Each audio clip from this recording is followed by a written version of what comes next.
आपल्याला कळले, परंतु आपल्याला दैनंदिन जीवनात जे शिक्षण मिळते ते प्रत्यक्ष जीवनामध्ये कसे वापरावे हे आपल्याला संस्कार शिकवतात आणि हे आपल्याला अध्यात्मातून कळते.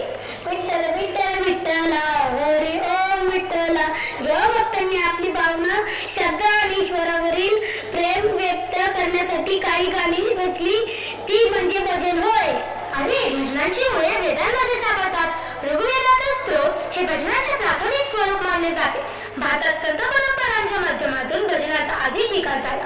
संत तुकाराम, मीराबाई, कबीर, तुलसीदास, सूरदास, नामदेव यांसारख्या संतांनी भजनांची नवनवीन निर्मिती केली. अगं, तुला माहित आहे का, भक्तीच्या माध्यमातून ईश्वराशी नाते जोडण्याचा दुवा म्हणजे भजन होय. भजनामुळे मनाला शांती, समाधान मिळते. तसेच प्रमुख म्हणजे जीवनातील नैतिक आणि आध्यात्मिक मूल्ये उंचावता येतात व त्यांचा विकास करता येतो. आजच्या मुलांमध्ये आध्यात्मिक मूल्ये रुजवणे व त्यांच्या मनामध्ये स्वकर्तृत्वावर उंच आकाशी भरारी घेण्याची ताकद निर्माण होण्यासाठी एक सुंदर असा विचार सादर करीत आहेत.